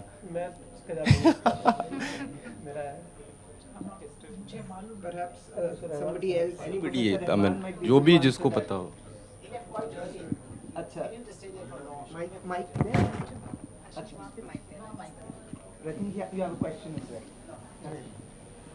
I think मुझे लगता है कि even Ghalib wrote of it primarily as his childhood. Some stray memories of what his childhood was, rather than impressions कि शहर कैसा था उसके बारे में कुछ खास नहीं. गालिब की शायरी में तो आपको कुछ नहीं मिलेगा, खतों में और वैसे कहीं रिकॉर्ड में मिलता है. रेफरेंस के. जी. मेरा ख्याल है कि आप जो सवाल पूछ रहे थे कि वो अकबराबाद में क्या हुआ, मेरा ख्याल में अगर ज़िक्र मीर देखिए तो कुछ थोड़ी सी डिटेल्स वहाँ मिलेंगी. बहुत ज़माने तक वहाँ नहीं रहे, दिल्ली आ गए थे. और आपने जैसा कहा भी, आपने भी बताया कि यहाँ से फिर लखनऊ चले गए. जी. तो एक बहुत बेसरो सामानी भी थी, बेकैफ़ी भी थी, बेदर और बेदयार थे. तो वहाँ से उफ्ता ख़ेज़ा यहाँ पहुँचते हैं और यहाँ से जिस तरह लखनऊ गए, और वहाँ जो पूछा आपने शायद पढ़ा नहीं उसको, हालांकि कहा जाता है कि ये मीर का नहीं है, लेकिन मीर पे फिटाता है कि आप बूदोबाश पूछो हो, पूरब के साकिन हो. तो हाँ, लेकिन इसके बारे में कंट्रोवर्सी है. पीपल से it's not Mir, but it's fits very well on Mir, because बिल्कुल वही सूरत है वहाँ पे. तो अकबराबाद के बारे में बहुत ज़्यादा डिटेल्स मेरे ख्याल में ज़िक्र मीर में भी नहीं है. ये जो आप फरमा रहे हैं जुनून वाला, हाँ, इसका तो पूरा वाक़या है ज़िक्र में. हाँ, वो तो है. और उसके अलावा जब वो जाते हैं पीर साहब से मिलने, तो वो बल्कि ज़िक्र मीर के शुरू के पेजेस में ये लिखा हुआ है कि ये बच्चा कौन सा है, छोटा बच्चा 8 साल 9 साल का लेके आए हो. तो अगर ये सही रास्ते पे चला तो ये बहुत बड़ा सूफ़ी और बुज़ुर्ग होगा अगले आने वाले ज़मानों में. और उन्होंने एक अपने लब से एक रोटी का टुकड़ा छुआ और कहा कि बच्चे इसको खा लो और तुम देखना क्या बन जाओगे इसके बाद. तो मीर की परवरिश और परदाता ख़ुद उसके अब्बा, यानी उनका क्या नाम था, तकी साहब. उसके बाद जी अली मुत्तकी. अब ये अलग बात है कि अली मुत्तकी पे हमारे ज़ुबैर रिजवी साहब ने भी एक बहुत अच्छी नज़्म लिखी, अली बिन मुत्तकी रोया, वही चुप था वही रोया. तो ये बहुत इंटरेस्टिंग, ज़िक्र मीर अपने आप में बहुत इंटरेस्टिंग टेक्स्ट है और बड़े हवाले हैं मीर के उसके लिए उसके अंदर. मैं कुछ ज़रा अर्ज़ करूँ तो यहाँ हमारे दोस्त नवीद जाफ़री साहब भी बैठे हैं, इनकी पूरी PhD ज़िक्र मीर पर है. तो ये जवाब आप कुछ अब मुझे ज़रूरत है, आपने बोल दिया, बहुत अच्छा बोल दिया. And my question is for you, Saeed. I was just wondering how, as an anthropologist, as a poet, how do you bring these two selves together and how one informs the other or not? Yeah.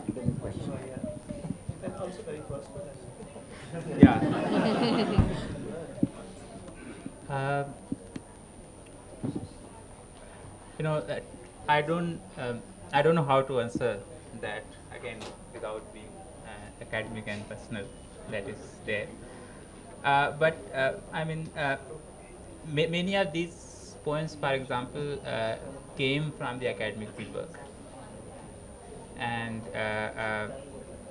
at times nazm is for me the only way to write and maybe take notes on an academic fieldwork. So I think that is one way to answer that. आदाब, मेरा नाम सिंधूरी है। सैफ साहब ने और Swapna ma'am ने दोनों ने 1857 के बाद के शहर-ए-सोब के बारे में बात करी, और एक बहुत ही इंटरेस्टिंग आपने पढ़ा कॉरोनेशन दरबार पे। तो मेरा ये सवाल है कि और भी शायरों ने कॉरोनेशन दरबार के बारे में लिखा है? क्योंकि आई थिंक 1857 के बाद वो दो दरबार जो हुए वो काफ़ी पॉपुलर थे, और अकबर में तो दोनों जी 1911 and दोनों के बारे में अकबर का है, और किसी शायर का सोचना पड़े, मेरे ख्याल से मैं तो नहीं।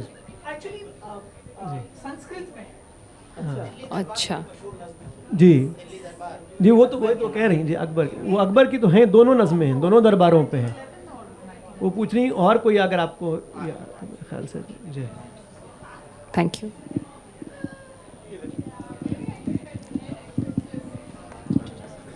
Yeah, Fadindra Chaturvedi, myself, and first of all, congratulations, Maaz. Congratulations, Maaz. बहुत बहुत शुक्रिया इनवाइट करने के लिए यहाँ के लिए। मेरी क्यूरियोसिटी थोड़ी सी बढ़ गई है, क्योंकि मैं बनारस से ताल्लुक़ रखता हूँ, कि मिर्ज़ा गालिब बनारस में थे, और बनारस खड़ी बोली हिंदी का गढ़ रहा है, और म्यूज़िक का भी घराना रहा है। तो मैं थोड़ा सा जानना चाहूँगा कि क्या उनकी वहाँ पे किसी से कुछ मुलाकात या ऐसा कुछ है, क्योंकि थोड़ी सी मेरी क्यूरियोसिटी बढ़ गई है।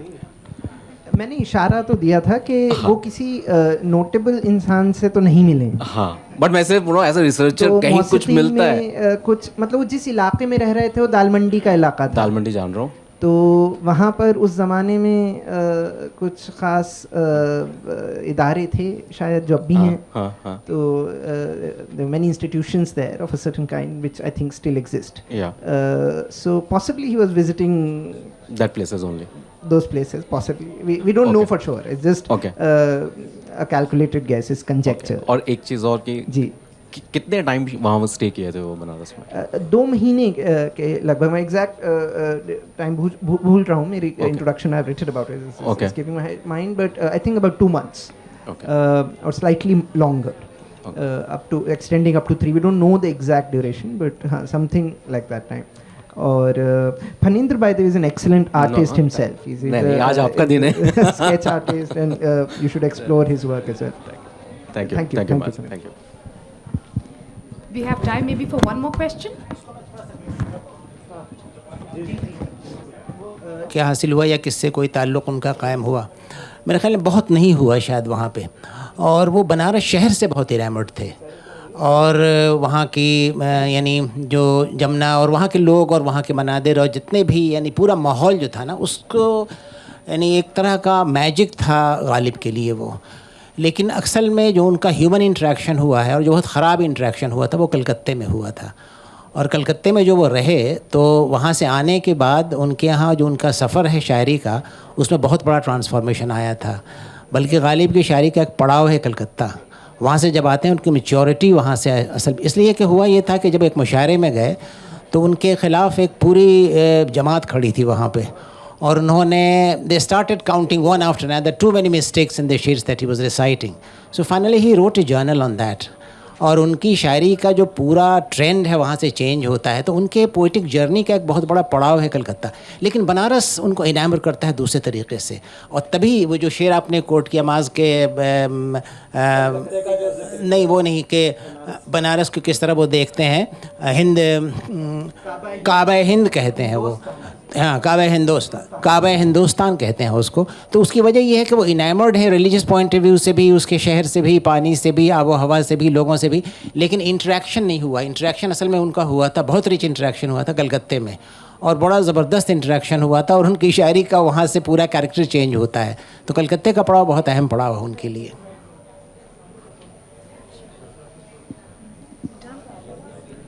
Okay, I think with that, we draw to a close. Once again, I'd like to thank our speakers. I'd like to thank all of you for coming. Also to let you know that the poetry series is continuing on the 9th of November. Gitanjali will be reciting poetry with Keki Daruwala, Akhil Katyal, Arun Sagar, and Alokika Datta. So please join us then. That will be at the auditorium. Thank you and good night. Thank you. Thank you so much. एक share है